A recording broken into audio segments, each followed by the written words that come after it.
नमस्कार मित्रों, केवल दृष्टि क्लासेज में आपका स्वागत है। कैसे हो आप? लॉकडाउन की कठिन परिस्थिति में आशा करता हूं कि आप स्वस्थ होंगे और घर पर ही होंगे।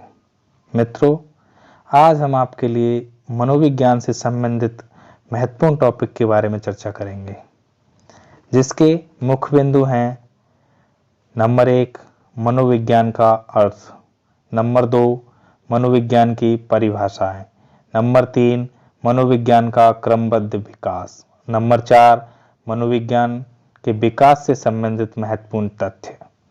तो मित्रों, हम प्रारंभ करते हैं वीडियो। स्टार्ट पॉइंट है हमारा नंबर 1 मनोविज्ञान का अर्थ।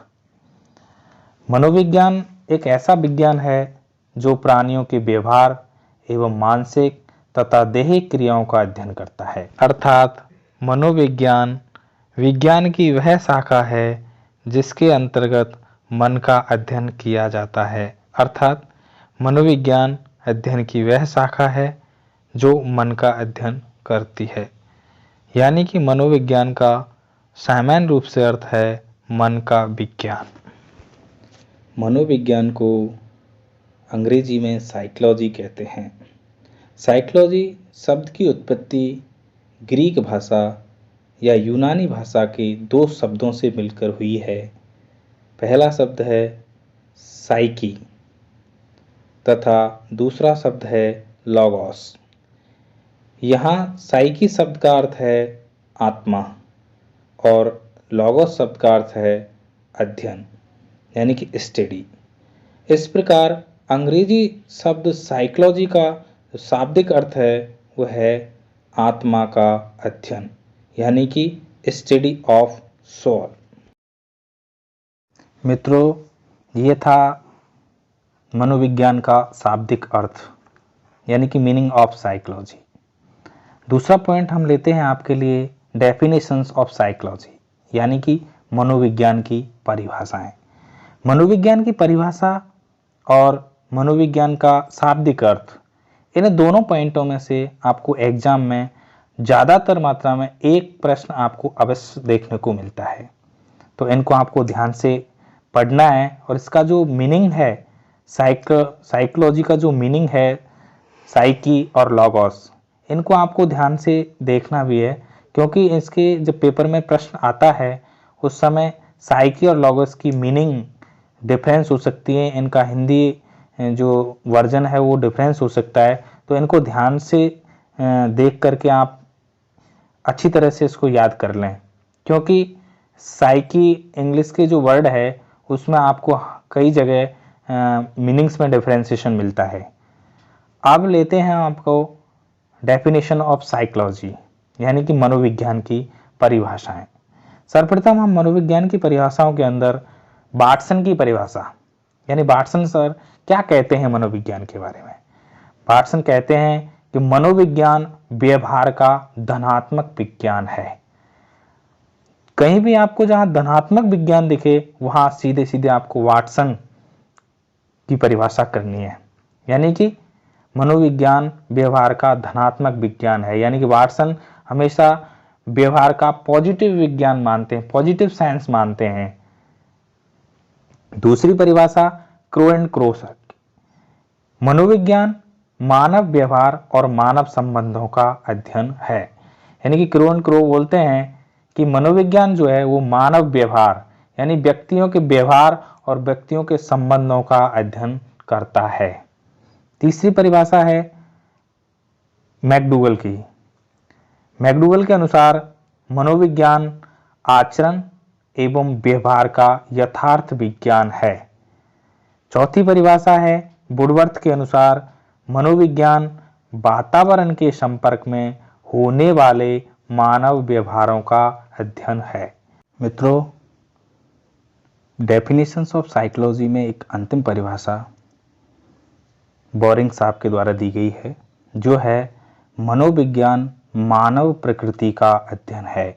यानी कि मनोविज्ञान मानव प्रकृति यानी कि मानव के स्वभाव का अध्ययन करता है। ये बोरिंग साहब ने परिभाषा दी है। मित्रों, मनोविज्ञान यानी साइकोलॉजी से संबंधित हमारा तीसरा बिंदु है मनोविज्ञान का क्रमबद्ध विकास, अर्थात सीक्वेंशियल डेवलपमेंट ऑफ साइकोलॉजी।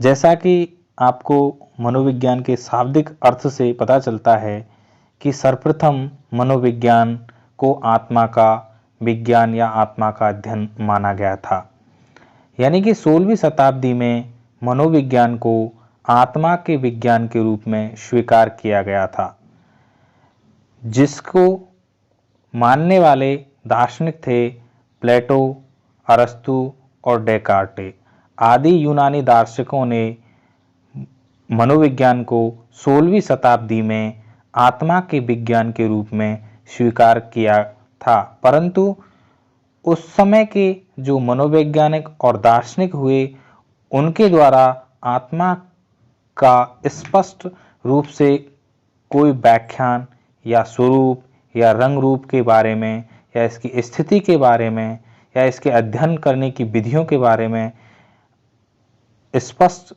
जवाब नहीं मिलने के कारण ये परिभाषा अमान्य रही। 17वीं शताब्दी आते आते मनोविज्ञान को मन या मस्तिष्क के विज्ञान के रूप में स्वीकार किया जाने लगा। उस समय के दार्शनिक पोम्पोनेजी, थॉमस रीड, लॉक, बर्केली इत्यादि ने 17वीं शताब्दी में मनोविज्ञान को मन का विज्ञान माना, परंतु मन के अर्थ के संबंध में भी आत्मा की तरह ही स्पष्ट व्याख्या नहीं होने के कारण ये भी परिभाषा अमान्य हो गई। मित्रों, 19वीं शताब्दी में मनोविज्ञान को चेतना का विज्ञान के रूप में स्वीकार किया जाने लगा, जिसको स्वीकार करने वाले मनोवैज्ञानिक वाइब्स, William James, William Wundt, James Lee इत्यादि थे। परंतु मनोवैज्ञानिक चेतना शब्द के अर्थ व स्वरूप के संबंध में एक मत नहीं हो पाए थे, इसलिए यह परिभाषा भी अमान्य हो गई, क्योंकि सन 1905 में प्रसिद्ध ब्रिटिश मनोवैज्ञानिक विलियम्स मैकडूगल ने अपनी पुस्तक आउटलाइन साइकोलॉजी के पृष्ठ नंबर 16 पर चेतना को एक बुरा शब्द बताकर इसकी आलोचना की गई थी। 20वीं शताब्दी में मनोविज्ञान को व्यवहार के विज्ञान के रूप में स्वीकार किया जाने लगा। वाटसन, मैकडूगल, वुडवर्थ, स्किनर आदि मनोवैज्ञानिकों ने मनोविज्ञान को व्यवहार के एक निश्चित विज्ञान के रूप में स्वीकार किया। वर्तमान समय में भी मनोविज्ञान को व्यवहार के विज्ञान के रूप में सर्वमान्य परिभाषा के रूप में स्वीकार किया गया है। मित्रों, इन सभी तथ्यों के माध्यम से लास्ट जो निकल के जो परिभाषा आती है, उसको वुडवर्थ साहब ने बहुत अच्छी तरह डिफाइन किया है। वुडवर्थ साहब ने जो परिभाषा दी है वो अधिकांशतः परीक्षाओं में पूछी जाती है। मनोविज्ञान से संबंधित ये वुडवर्थ साहब की परिभाषा है, आपको बहुत सारे एग्जामों में पहले पूछी भी गई है और आने वाले समय में भी शायद पूछी जा सकती है, तो उसको आप ध्यान से सुनें। सर्वप्रथम वुडवर्थ साहब ने जो परिभाषा दी है उसमें लिखा है उन्होंने, सर्वप्रथम मनोविज्ञान ने अपनी आत्मा का त्याग किया, फिर इसने अपने मन का त्याग किया, फिर इसने चेतना को अस्वीकार किया, अब वह व्यवहार की विधि को स्वीकार करता है, यानी कि अंतिम रूप से मनोविज्ञान व्यवहार का विज्ञान कहलाया। मित्रों, आज हमारा चौथा और अंतिम बिंदु है मनोविज्ञान के विकास से संबंधित महत्वपूर्ण तथ्य। नंबर 1, प्लेटो के शिष्य अरस्तु ने दर्शन शास्त्र में आत्मा के अध्ययन की शुरुआत की और यही आत्मा का अध्ययन आगे चलकर आधुनिक मनोविज्ञान बना। इसलिए अरस्तु को मनोविज्ञान का जनक कहते हैं। कोलस्निक एकमात्र विद्वान हैं जिनका मानना है कि आत्मा की अवधारणा सबसे पहले प्लेटो के द्वारा दी गई थी। इसलिए मनोविज्ञान का वास्तविक जनक प्लेटो है। मित्रों, इसमें समझने वाली बात यह है कि यदि प्रश्न आता है कि कोलिशनिक के अनुसार मनोविज्ञान का वास्तविक जनक कौन है, तो उत्तर होगा प्लेटो।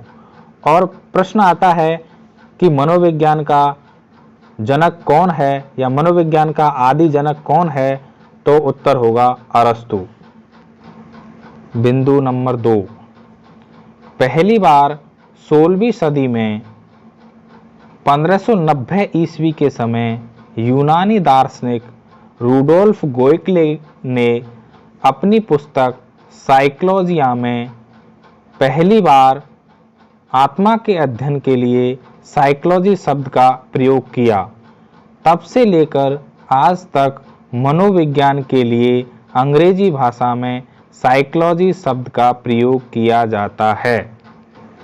बिंदु नंबर 3, जर्मनी के मनोवैज्ञानिक विलियम वुंट ने 1879 में लिम्चिंग नामक स्थान पर कार्ल मार्क्स विश्वविद्यालय में मनोविज्ञान की पहली प्रयोगशाला स्थापित की और प्रयोगात्मक मनोविज्ञान के जनक कहलाए। मित्रों, प्रश्न आता है प्रयोगात्मक मनोविज्ञान के जनक कौन हैं, तो उत्तर होगा William Wundt. Point number 4,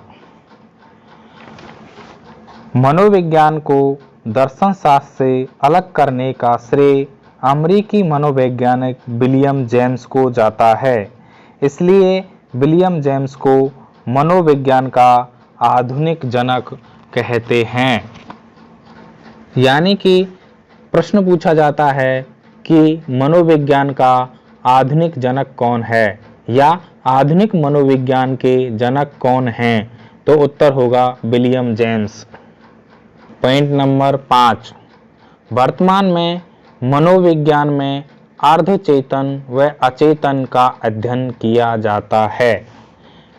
point number 6, Sigmund Freud के कार्यों को मनोविज्ञान के क्षेत्र में स्थापित करने का श्रेय इनकी पुत्री अन्ना फ्रायड और इनके शिष्य जुंग को जाता है। पॉइंट नंबर 7, 1916 में भारत की प्रथम मनोवैज्ञानिक प्रयोगशाला कलकत्ता विश्वविद्यालय में डॉक्टर एन सेनगुप्त के नेतृत्व में स्थापित की गई थी। पॉइंट नंबर 8, जेबी वाटसन को व्यवहारवाद का जनक कहते हैं और जेबी वाटसन को ही 20वीं सदी का चमकता सितारा मनोवैज्ञानिक की संज्ञा दी जाती है। पॉइंट नंबर 9, वाटसन ने ही कहा था कि तुम मुझे एक बालक दो, मैं उसे शिक्षक, इंजीनियर, डॉक्टर, चोर कुछ भी बना सकता हूं। मित्रों, मनोविज्ञान से संबंधित 2 इम्पोर्टेंट नोट्स हैं जो आपको ध्यान में रखने हैं। पहला है, मनोविज्ञान होता है सकारात्मक, धनात्मक, विधायक और अनुप्रयुक्त। दूसरा पॉइंट है, मनोविज्ञान नहीं होता है नियामक, अनुप्रयुक्त और आदर्शात्मक। यानी कि जब प्रश्न पूछा जाता है कि मनोविज्ञान होता है, तो यदि सकारात्मक, धनात्मक, विधायक और अनुप्रयुक्त यदि आपको ऑप्शन मिले, तो ये चारों ही मनोविज्ञान के पॉजिटिव तथ्य हैं। और यदि नियामक, अनुप्रयुक्त और आदर्शात्मक मिले, तो ये मनोविज्ञान नहीं होता है। यानी कि मनोविज्ञान नियामक नहीं होता है, अनुप्रयुक्त नहीं होता है, आदर्शात्मक नहीं होता है। कहने का तात्पर्य यह है कि मनोविज्ञान सकारात्मक, धनात्मक, विधायक और अनुप्रयुक्त होता है। मित्रों, ये थी हमारी मनोविज्ञान से संबंधित वीडियो, जिसमें हमने आपको बताया मनोविज्ञान का अर्थ, मनोविज्ञान की परिभाषाएं, मनोविज्ञान का क्रमबद्ध विकास और मनोविज्ञान से संबंधित महत्वपूर्ण तथ्य।